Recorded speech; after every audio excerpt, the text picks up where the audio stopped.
Our next panel is Generative AI. How will the new era of machine learning affect information systems? Please welcome our speakers to the stage.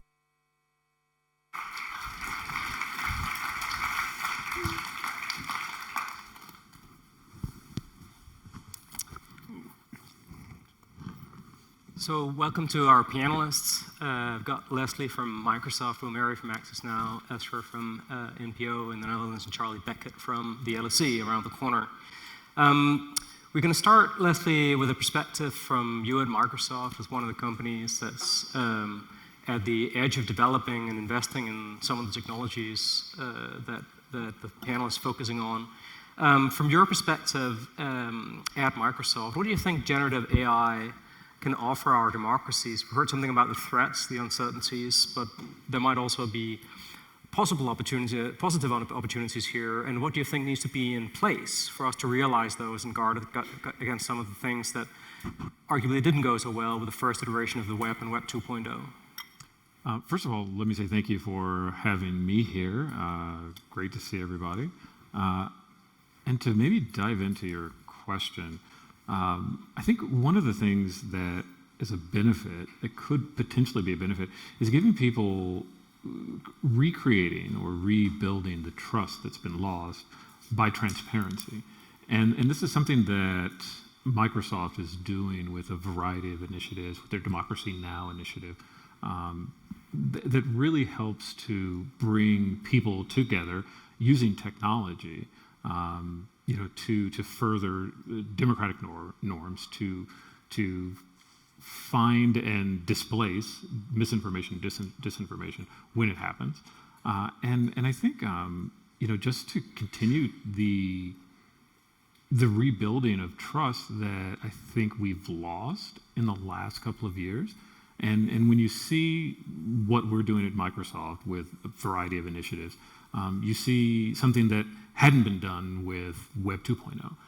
You see organizations being out front about what they're doing and how they're trying to mitigate potential harms. And being in the office of the CTO, it gives me a great opportunity to see the CTO who says his biggest concern, but also where the majority of his focus is on the responsible aspects of AI. And that's something that we've taken a very, very big look at and continue to build upon. We may return to some of the things that you highlighted. I think you may be amongst the first that I've heard use the word transparency in the connection with generative AI, so we may want to return to that at some point, and also, of course, the question of who gets to decide whether they are responsible and what it means to be responsible. Willmary, at Access Now, you've been at the forefront of looking at these issues from the outside. And I think one of the things that many of us admire the most about Access Now is that in a context where we sometimes are told a lot about what AI might be able to do or what the worst possible potential future risks associated with AI might be, that you have actually worked with scientists and human rights advocates to focus on the risks and damages that exist right now. What are some of the things that you've identified as real examples of harm being done right now with AI? I think that's a great question. I'm happy to speak to that, and just want to quickly say thank you for inviting me and to represent Access Now. And I think the key point that I really want to make in response to that question is, what I want everyone here to leave with is to focus on existing harms. Like you said, these risks posed by AI are not theoretical, they're happening.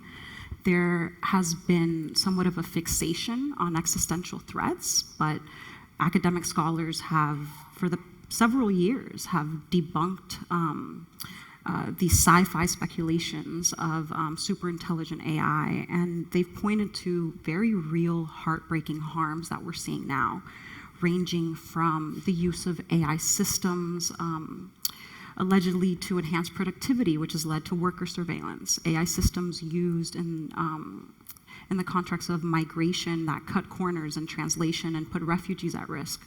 And what I'm most passionate about as well is the impact on vulnerable groups, over policing, and really the risk posed by the perpetuation of bias and discrimination of these systems. And so in the United States, Access Now has been tracking this extensively. There have been several arrests, not only in the US, but in several other countries. And in the US, several black men have been wrongly identified and arrested.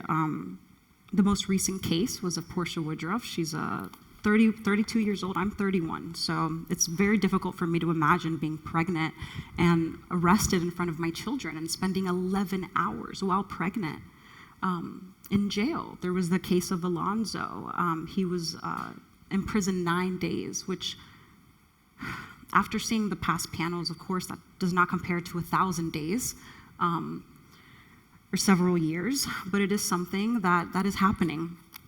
And there are also other current forms of Gen AI that we're already seeing. So, for example, the toll that is taking on human workers. There was, I believe it was the Wall Street Journal, recently reported that the content moderators were subjected to very distressing, concerning content, subjected to extremely low wages, $2 to $3 an hour, all to make these chat boxes safe. So we've already seen this in the realm of social media content moderation, the very real harms to these individuals' well-beings, as well as an examination of some of the most popular training data sets have showed that these AI systems are based on misogyny, stereotypes, very troubling content.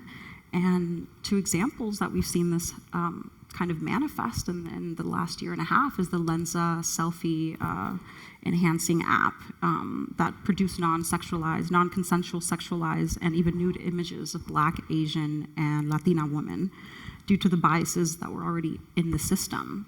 And so the problem is that, a lot of these biases are used as foundation models for other applications, so we're seeing it trickle down, as well as with the Stable Diffusion, the open source image generating AI system, and that was also trained on a data set of pornography.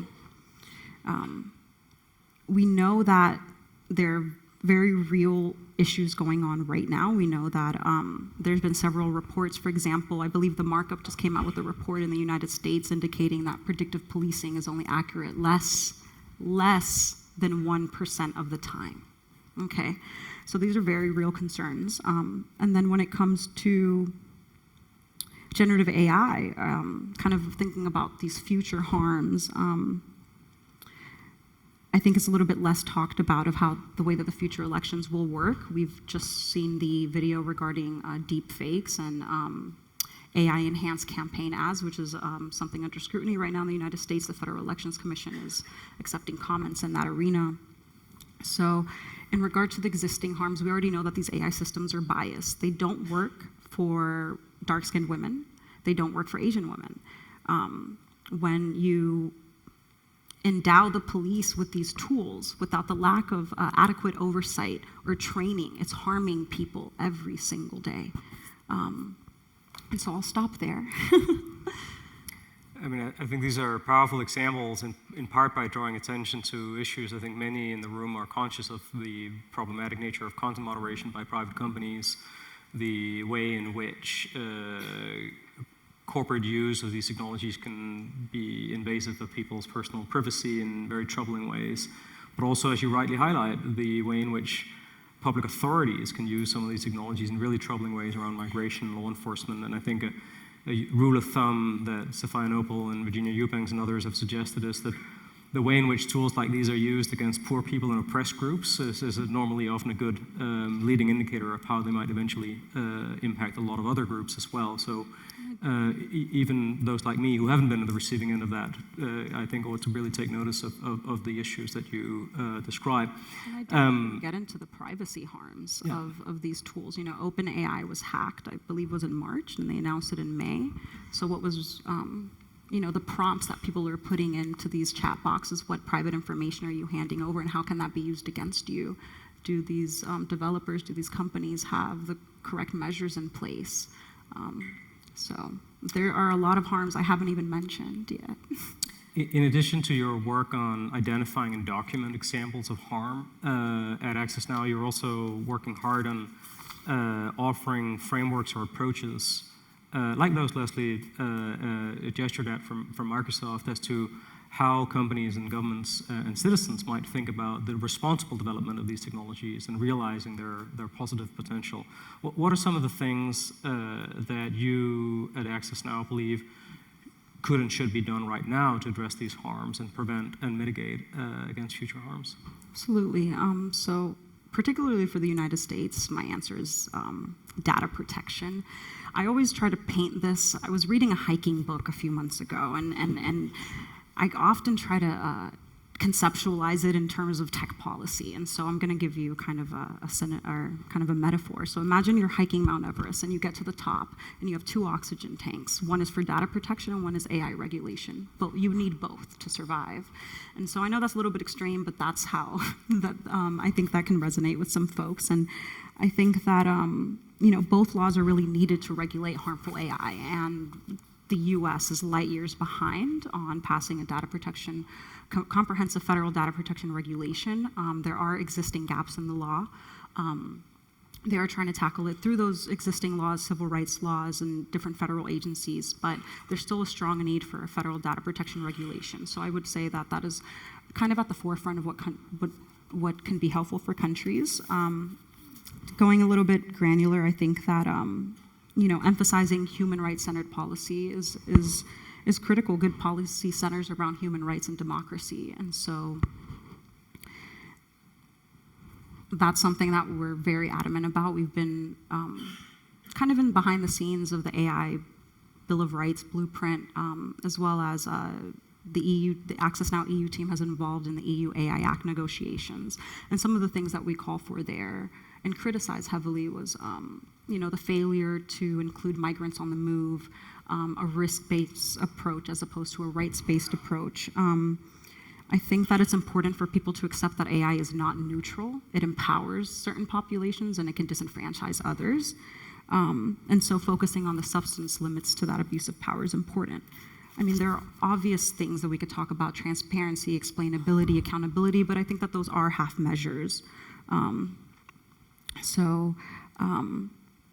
I think that there's also, I can talk very much about this as well, but a very strong case for banning certain AI applications, like remote biometric technologies in publicly accessible spaces. That's something that Access Now strongly advocates against as well. So these type of applications that pose an unacceptable risk should be banned. So I think that there's, putting data protection back in the heart of AI governance is essential. Did you say in passing that transparency was a half measure? Yes. Yeah. Leslie, this I don't think was not directed at you, but I would be curious to hear you unpack a little bit more for us what you meant when you talked about Microsoft's approach to AI as transparent. It's always good to hear something surprising on panels like this, and this was a surprising thing for me. So, back to you. Thanks. I think you said a lot, and to try to unpack a little bit of it. I mean, transparency. I actually agree that it's a half measure. It doesn't take into account many of the things that you talk about. It's ownership, it's provenance. Microsoft has a variety of programs on content moderation and data provenance. I do think that the issue with transparency is that it's not asking this is where I get in trouble. Please, by all means. An organization to police itself is almost always going to come up short because organizations have biases just like people do. Organizations have to work with the community. They have to work with marginalized, disenfranchised community. They have to work with government. And much like in the United States, where I don't think we still have come far enough, we cannot be afraid of regulation. We have to understand that is, particularly in this time, in the era of AI, is what's going to help us continue to develop this in a more safe manner than we have with Web 2.0. I'm not trying to skirt around the issue. What I'm trying to say is that there's a lot that we don't know, and being transparent means we're going to have to collaborate. We're going to have to work with government. We're going to have to work with groups outside of our own organization in order to not just be transparent, but learn where our transparency is not enough and act accordingly. So just so I'm sure I understand, so the broad sort of conception of transparency you offered there is also about collaboration, showing up, being part of the conversation, not just developing tech and then launching it back to the lab, back 6 months later with an updated version, but being part of the conversation around technology with civil society, with government, and citizens. Yes, yes, and I'm glad you made that distinction. It's everyone's heard the move fast, break things. Everyone has sat here and seen things get released that have caused harm and continue to cause harm, and that is always going to happen as long as. And that's the other side of being open and transparent. Is we build things, we open source them, and then you get bad actors. And it's. I have racked my brain and have talked and worked with people say, how do you stop that from happening? I'm like, the moment you unleash something, bad actors get it, and then they want to do something with it. And I was thinking about this earlier today. Probably an oversimplification, but civilizations had gunpowder for centuries and never used it for harm. And here, how do we get back to something like that? How do we have tools that we can actually just use to light up the sky, to celebrate, as opposed to harm? And I don't know. But that's my challenge, I think, and those of us in tech is how do we build the tools so that it's not so obvious that you can go and do something harmful with them? Ezra, I'm going to turn next to you because I think sometimes there is a large part of the conversation that's focused on the development and deployment of generative AI by very large technology companies, Microsoft and your immediate competitors, or by sort of a vast number of new entrants, some of them, as you said, right, building on the foundational models. You work in the news media. You used to work at a private publisher, Media House, active across many different European markets. Now you're at a public service organization, NPO in the Netherlands. How do you think, from your vantage point inside the news industry specifically, about how the news media can make use of generative AI and carve out a distinct role in an environment where many people already might be quite skeptical of what the news media have to offer them? Thank you, Rasmus, and also thank you for letting me being part of this human connection, because I'm really happy that this is in real life human connection. I want to build on some of the things that were said before, also about the importance of provenance and not just transparency, because in my view, this is quite a big shift. It's another revolution, and maybe a revolution that's even bigger for media than the social media revolution was, because that was just one about distribution, going from a broadcast model to a many-to-many kind of model, while the impact of generative AI and AI in particularly goes across the whole value chain. And it will also impact and challenge the notion of creation and originality, who creates something, who owns something. And as public service media, but also as media companies, we've always been in control of the format, in control of the words, of the images. We were picking and writing all these things. Now, potentially, we're outsourcing that to models and machines we don't really understand. So what happens if you outsource that creation process to a model you don't understand? What happens then with trust?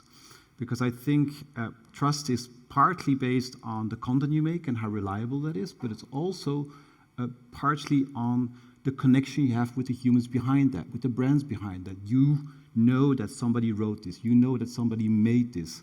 And from the moment you take that human out of the loop, and it only becomes a system, it only becomes machine, then that trust also goes out of the door potentially. So there's a real risk if you lose that human connection, that you also lose the trust that comes along with it. So that's why at Media House, when I was there, but also at NPO, we really think that the human connection and the role of the human in the creative process is still central.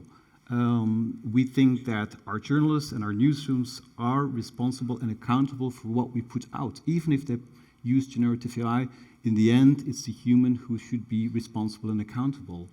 And it also means that you have to think, it doesn't exclude exploring generative AI, because we are very much exploring generative AI. We will look how it can support some of our journalistic processes that are now tedious or repetitive.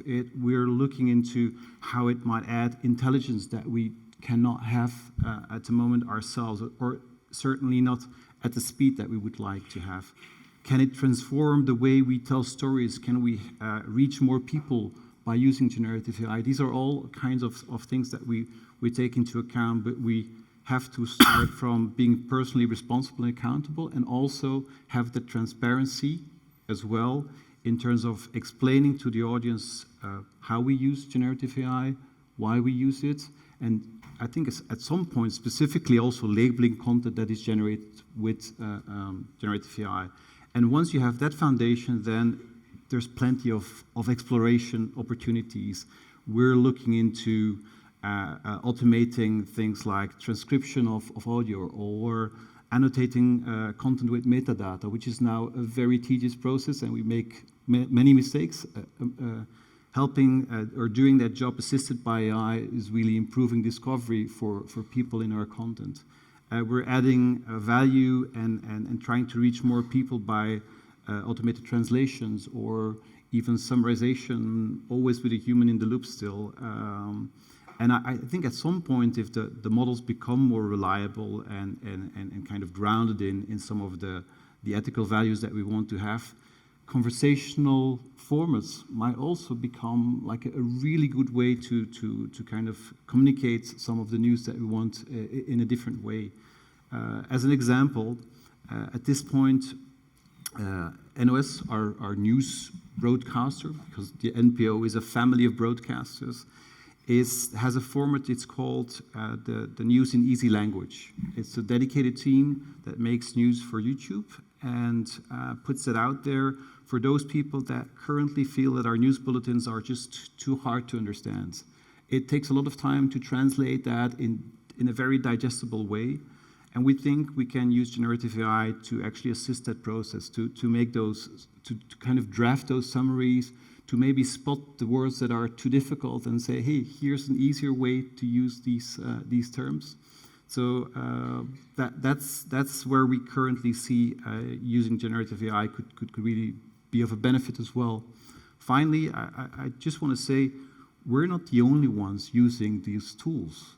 Everyone is using generative AI, which means that the professional field is being leveled. There's a kind of level playing field. It also means that there will be much more noise out there, much more misinformation potentially, and the level that is expected from really good and trusted brands might be much higher. But it also puts pressure on the content creation process. It really, people expect things to go faster, to go maybe directly from data until content. And finally, I think there's a power shift to those who have the models, to those who build the AIs, and those who own and kind of develop the interfaces, the new interfaces where we meet the audience. So. Quite a lot of things to unpack in what you just said. I want to make sure we draw out a couple of them that it might be worth just noodling on a little bit further. I threatened some of you half-jokingly in breaks that my role as a chair would be to ask every time someone said something, how do you know that, or how can you prove that? I wonder whether you can say a little bit more about why it is you think that the human connection or the human touch is key to trust. I run something called the Reuters Institute for the Study of Journalism. We are proud to carry the Reuters name because we have core funding from the Thomson Reuters Foundation. Thank you very much. And we're part of the University of Oxford. When we research trust in news, journalists will often, I think for very good professional reasons, highlight editorial practices and professional norms that I think they are right to argue underlie trustworthiness. It is because of, in part, the practices and norms of the profession that people ought to trust the news. But when we ask citizens about who they trust and why, this is very far downstream. And it's much more about the experience of familiarity, knowing that you can routinely count on something to do what you expect it to do.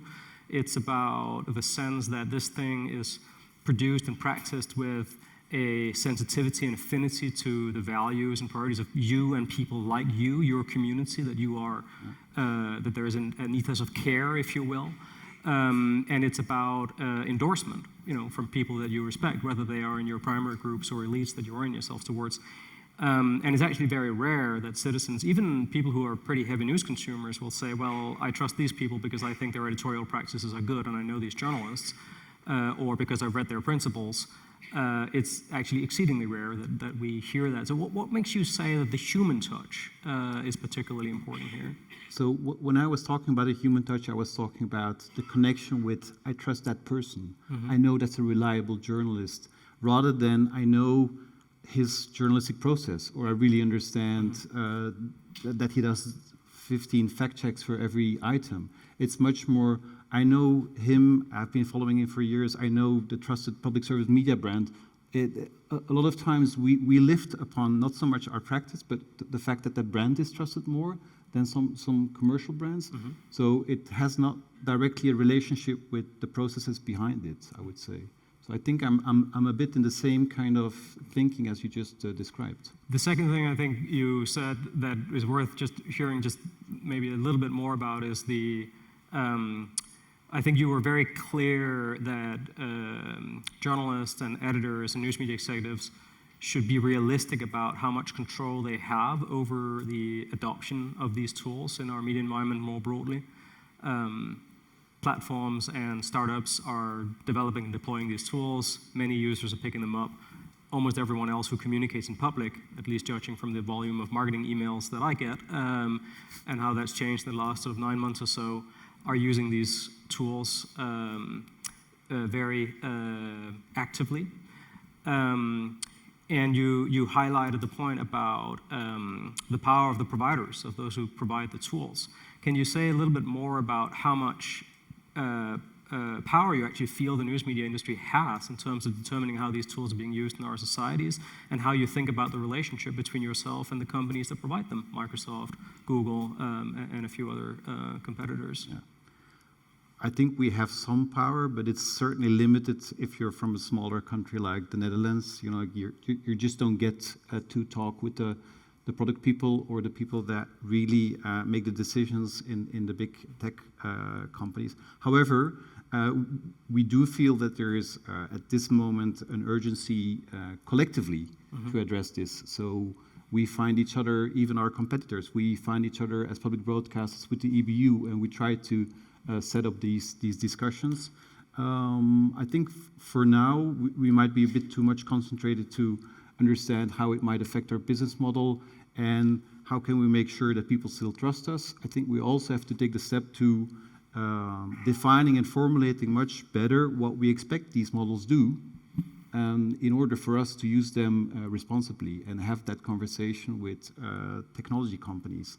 So, but I don't feel a very clear path to it. There's not like a kind of United Nations where the news industry meets the tech industry. I mean, I think it's really important to be clear that the news industry has skin in the game, right? And it can exercise its role with due impartiality still, but it does have skin in the game.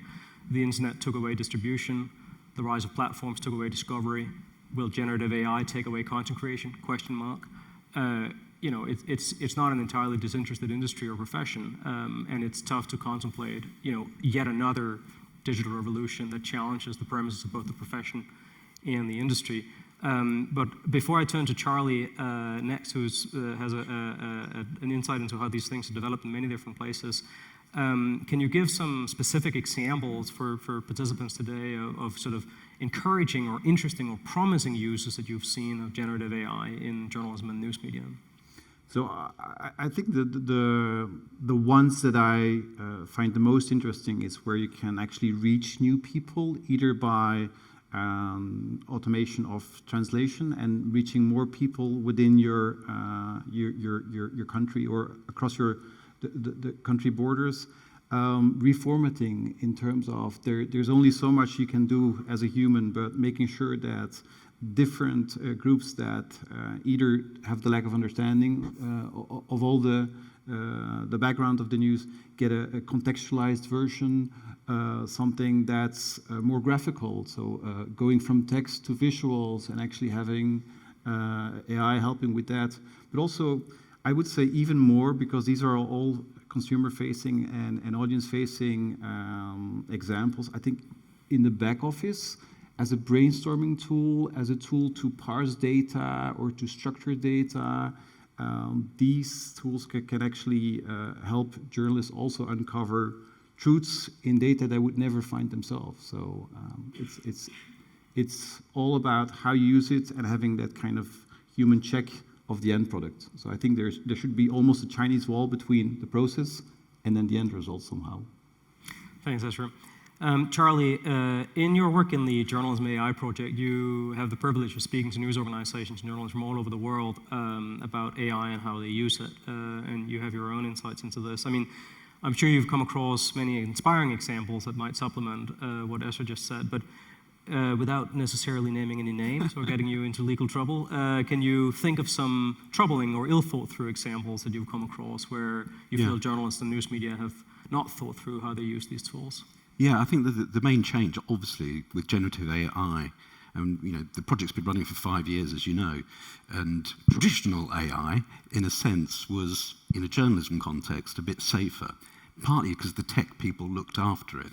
The difference with generative AI is that everyone can and is playing with it, and that's obviously why it's a wonderful thing. And as Ezra suggests, it sort of lowers the barriers to entry. But of course, that means that some people are going to do stupid things with it. And there are kind of two kinds of stupid things. One is when people are just stupid. So, for example, and you can name names if you want to. The obvious example is the famous Michael Schumacher interview that was created using ChatGPT. And they pretended they'd interviewed Michael Schumacher. See, that was the humans lying to you.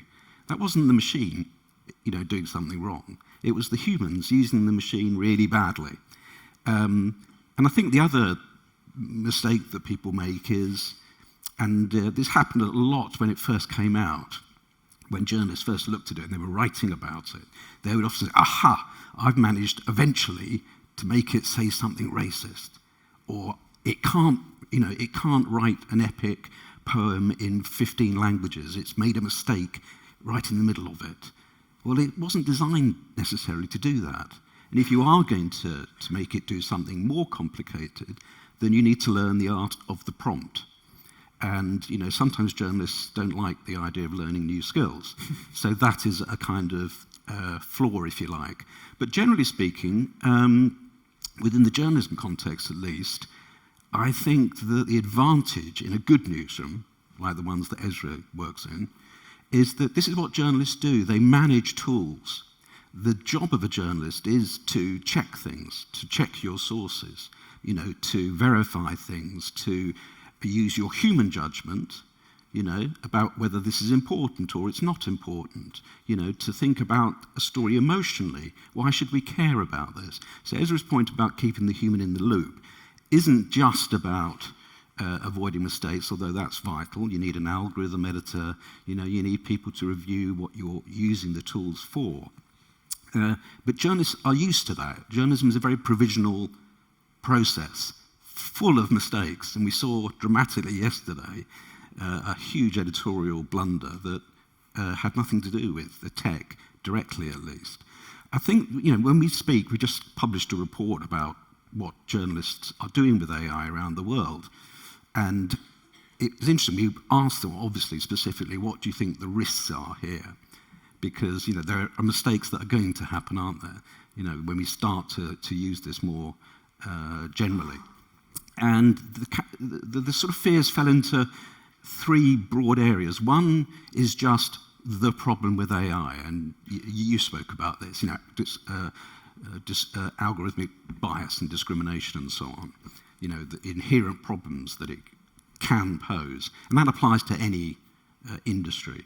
Then there's the kind of journalism industry-wide issues that people talked about. The biggest one would be competition. suddenly, if anyone can create something that looks like journalism, then why would you bother going to a journalist? You know, and this has been a problem before AI for the last 20 years, to be honest. And journalists have had to learn how to, you know, prove that their product is better.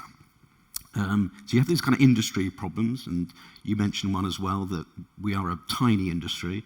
We're very poor, and so it's very hard for us to compete for attention with the big tech companies.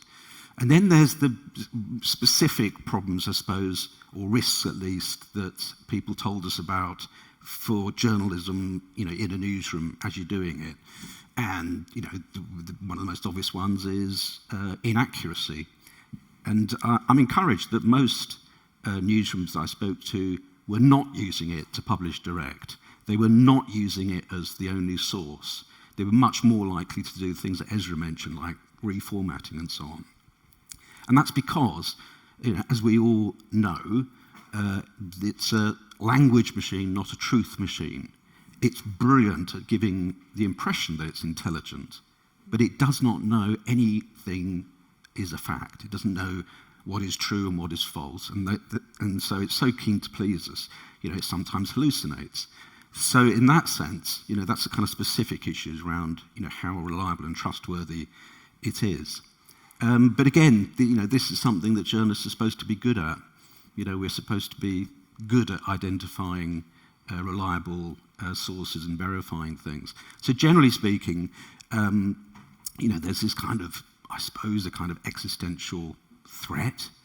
But frankly, journalism's been facing existential threats for decades.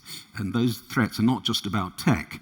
They're often about nasty politicians and repressive regimes, and increasingly, you know, bad actors out there who are, you know, populist politicians who are weaponizing anti-media memes, as it were, for their advantage. So I don't think that, you know, I think many of these risks are important, and they can be dealt with. You can do things like put guidelines in place into your newsroom so that your staff understand what the risks are, but also, you know, the best practices to avoid harm, and also to reassure your audience, to reassure the public that you're aware of them too. So yeah, definitely lots of risks, big ones and smaller ones, but I think, you know, as Ezra was saying, the potential gains are just extraordinary.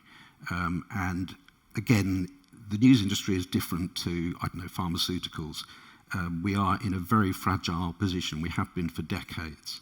And there isn't a nice silver bullet out there. AI is not a silver bullet, but it's certainly something that, managed properly, could mean that we have more sustainable news media. I want to like bring this to the center, which is, the interesting thing about journalism is that there's a lack of trust in, or a lost trust in, many of the larger organizations. Like the public just does not have the trust that it used to have. That's happening in tech as well. You know, and some may say rightfully so. And in the human aspect of it, the interesting thing to me is we found out with research when I was at the Obama Foundation that people didn't necessarily begin trusting or distrusting because of what they saw. It's because who they spoke to, someone in their community who they trusted, right? And this is something that we should probably touch upon, because there are people in communities all over the world who are the ones that people go and get their news sources from. I read it here, I heard it here, so-and-so said this, so-and-so said that. And as you've all pointed out, as more and more tools are brought online that lets anyone do journalism or look like they do journalism, the more pernicious that can become. Sure. And so I wanted to throw that out there, because it's like that has been a thread through this entire discussion that I just wanted to make sure we picked up on. Well, as Rasmus knows, you know, I have a problem with the word trust. I've slightly sort of reversed my feeling on this in the last sort of 10 years. I think the problem is we think that there's something called trust that we can achieve, and then everything will be fine. If we regulate properly, or if we check our sources properly, we do all these technical things, then suddenly there'll be trust. And we know from your own survey that people don't trust for those reasons, and you're right as well. It's much more about a relationship. It's much more about our prejudices, frankly. You know, people trust the media that aligns with their worldview.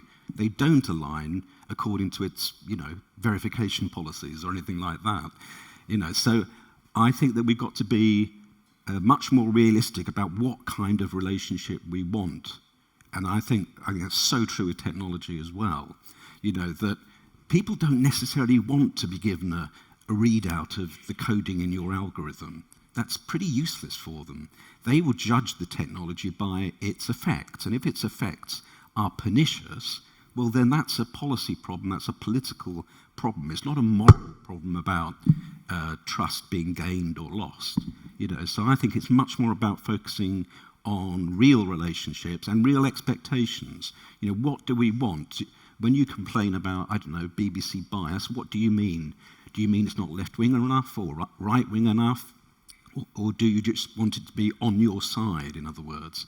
Willmary, you wanted to get in on this as well? Yeah, I had an interesting thought on the concept of trust and relationships and AI. And Freedom House came out with a recent report demonstrating that several governments are already using generative AI to supercharge disinformation and engage in online censorship, including authoritarian regimes. I'm happy to share that with you if you want to share with folks afterwards. I have a few resources, like a list of resources I'm happy to share.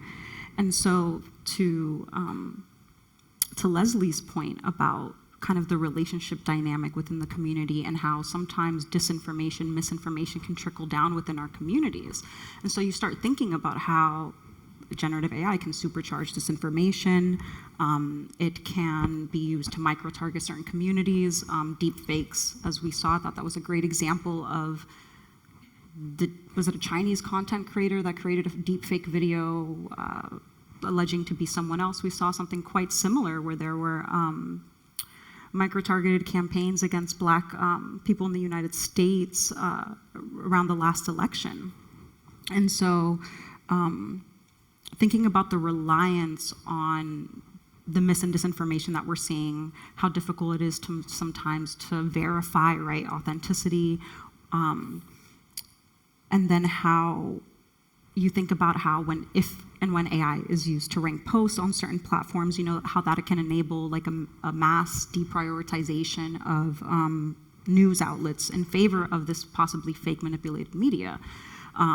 Generative and AI enhanced disinformation and misinformation. So the potential for that to really just kind of go off the charts is quite scary. And to your point about human alternatives, absolutely agree. I think that's something that's necessary in every domain, particularly governments that are using AI systems, for example, to determine like public benefits or hiring, places in education. So I think a human alternative is always necessary, always. As well as different guardrails, minimizing the data that's collected, human rights due diligence throughout the life cycle of the product, and then making sure that it's not, oftentimes we just think about like the developer, but the deployer has the bulk of the authority and the power. So enforcing human rights due diligence on not just on developers, but also deployers, and thinking about how to conduct those impact assessments, right? Like after post-deployment within vendors and things like that as well. But the concept of the trust, relationship, reliance, I think that's very nuanced. And it's funny that, some people will trust ChatGPT more than the news. And I heard a comment in the last few weeks that having AI is like having a superhuman intern. And my response was, yeah, if he's racist. Imagine if there was a human being who had a track record of being biased, discriminatory, hallucinate, defame people, engage in reputational harm. I think there was a professor that there was an allegation of rape or something. I can't remember in the moment. Many of you might have heard about that. But would you hire that person? But people do. And that's the problem. No, and that's the problem with ChatGPT. It is a representation of us, good and bad. Yes. And it allows people to deploy that at scale. That's always been concerning to me.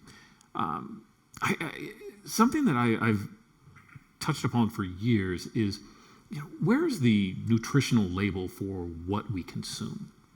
We have that on food in the United States. Most people don't read it. There's things on there. I don't even know what the hell it is, right? It's like, what's a natural flavor? I don't know what a natural flavor is, but that's in the ingredients. But it also just gives you an opportunity to understand what you're consuming. And this, I think, may be something that tech can be better at, is explaining to people what it is they're consuming, where it comes from, the provenance, in a way that's easy to understand. And that's something that we haven't gotten to yet. Like, how do you start labeling? How do you start educating consumers literally of what it is they're putting in their body, because they are ingesting this and they are taking it with them. And I do think there's an opportunity for that. I don't know if it's regulation. I don't know if it's, industry and, government, industry, government, and community. I think it's going to be a combination of many. But if we don't get there, we're going to continue to have these discussions as more and more harm is being propagated.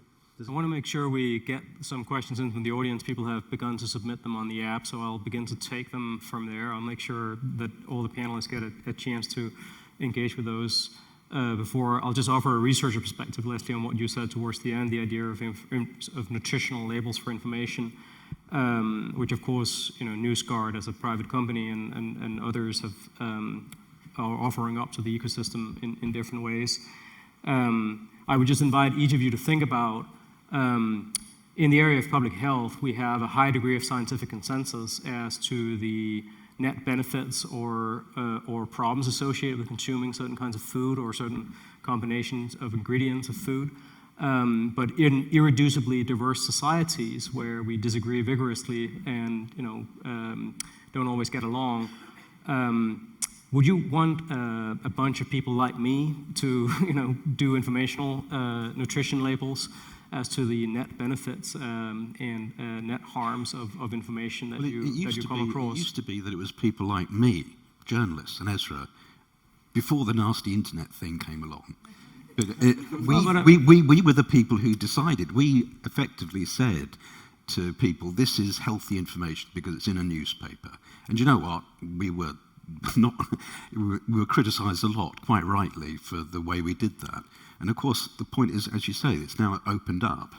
And the real problem with misinformation is people. Again, it's not technology. Absolutely, technology enables it. But it's people choosing to consume misinformation, disinformation, propaganda, etc. I don't agree. And the idea that we can say... I actually don't agree with that. And I don't agree because I know the research and I've seen the research. People don't necessarily choose to. We have figured out how to micro-target information to people so it's below a level, it's in a subconscious level that they're consuming. And they're consuming slightly, and Facebook has done this research a decade ago, slightly negative information to increase engagement. And we know that's bad. There's research out there that says that's bad. So to say that they know what they're doing, they actually don't. No, I didn't say that. I didn't say that. I think this one we have to, gentlemen, I think this one we have to crack it out. Otherwise, we'll have to do a sort of systematic review to sort of Campbell collaboration levels of rigor. And we don't have time for that, unfortunately. I do want to make sure that Ezra gets in and also to get some of the questions. So Ezra, you've been waiting for a little while to get in. No, I just wanted to say there are some of the initiatives already looking at nutritional labels for AI. However, I'm not so sure that people will actually read them, like they don't read the terms of conditions that they try to click as soon as possible away. So I'm not sure that that will solve the issue. And there have been congressional proposals as well of labeling Gen AI as well. But I don't think we don't even like to read the privacy policy. That's right. So, highly unlikely. So to turn to the questions from the participants, I think there is one here that is, I think, Willmary and Leslie, I think, is particularly up your alley. So I'll ask the two of you first to respond to this. And there are others where I'll turn to Ezra and Charlie. A number of participants have upvoted the question of how we can match the pace at which tech companies are rushing AI tools to market with mitigating the risk of human rights harms. So Leslie, do you want to take a bite of that first? How to match the pace. And that's hard. And it's hard when many of the tools are being built in silos that aren't open. And I'm loath to say you can trust organizations because you can't. They are going to do what's best for their shareholders because that's what they're designed to do. I do think it's important for, this is where I think government comes in, to facilitate a review of what's being built that has significant impact, now that we know that it's having significant impact. And I know there have been many closed-door meetings between tech leaders and political leaders in the United States. And I think more of that needs to happen, and more of it needs to come out of what was said, what was agreed to, what wasn't agreed to. And that's where I think journalists come in. That's where I think policy organizations come in to keep the drumbeat and not make the mistake we made the last time of just trusting or giving these, flowing, set pieces for tech leaders. And start asking the hard questions. You're creating these experiences that are profound, and how are you doing it? And what's your plan if it goes wrong in these types of ways? I don't think you can slow down what the companies are going to do, but I do think that the collaboration is going to be important, and the journalists keeping us, holding us to account is extremely important here. Willmary, I'll make sure you get in as well, Ezra. Willmary. I think meaningful public engagement between industry and civil society is important. We have had kind of conversations. I was just in a discussion a few weeks ago with several leaders of different tech companies, and this conversation came up. And oftentimes what we'll hear is, right, like Leslie said, most companies won't slow down their product deployment to match up with what a human rights due diligence framework is and how long that can take.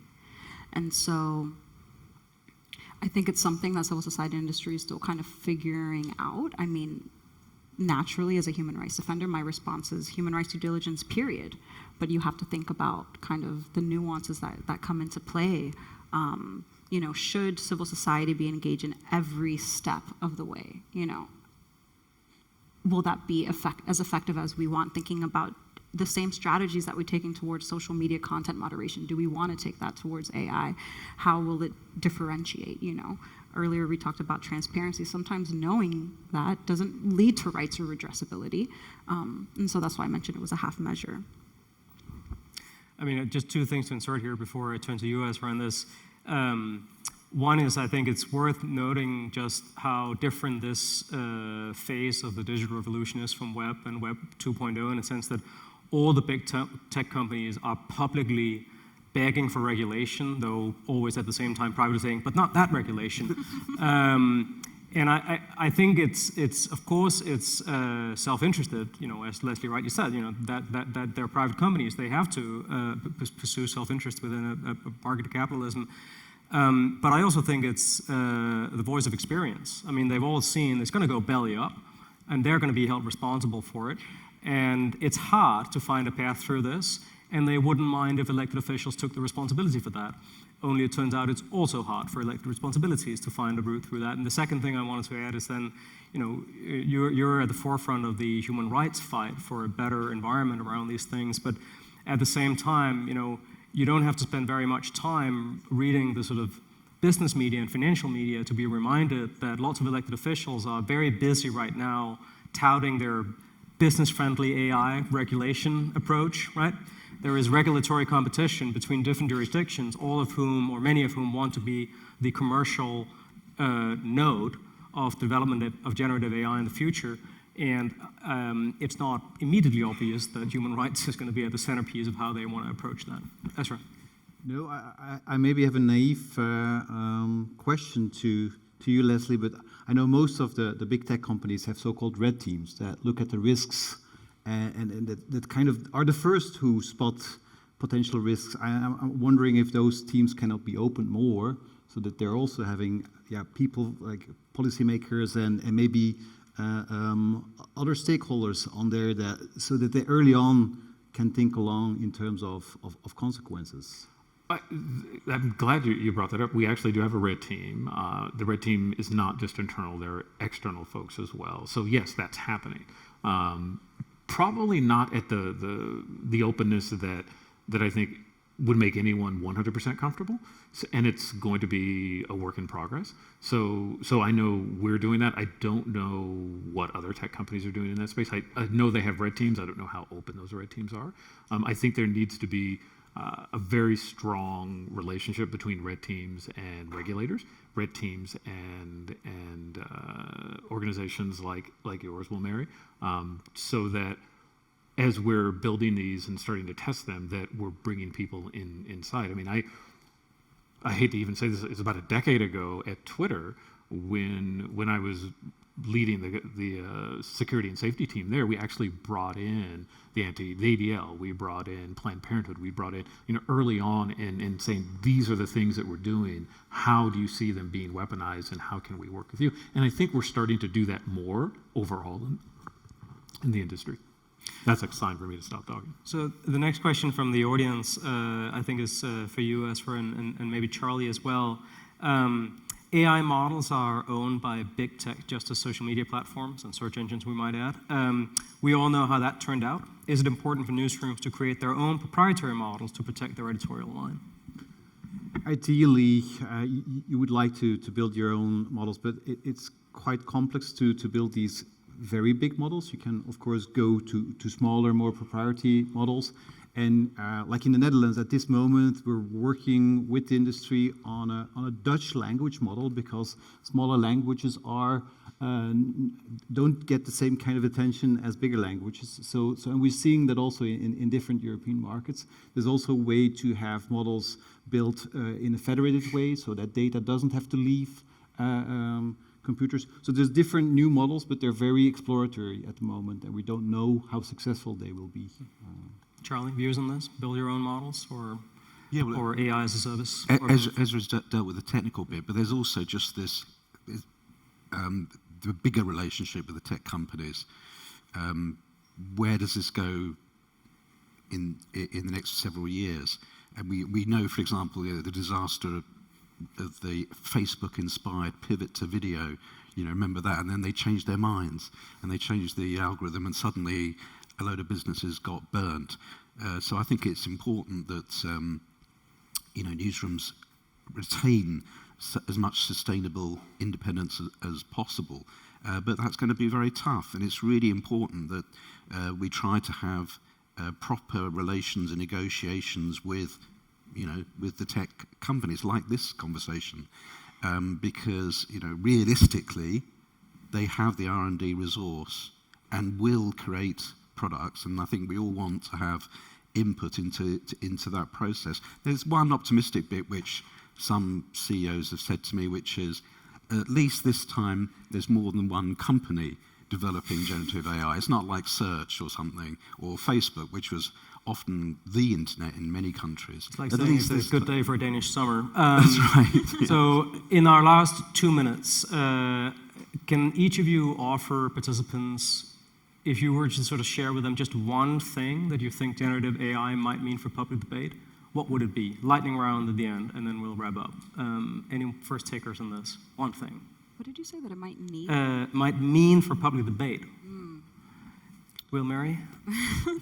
Well, 2024 is the year of elections, and we do anticipate that AI is going to be used to further disinformation and misinformation campaigns to generate deceptive AI ads, and so, or political ads, excuse me. So I do think that is going to impact our democracy worldwide. I think that the gap between that trust is going to just continue to fragment.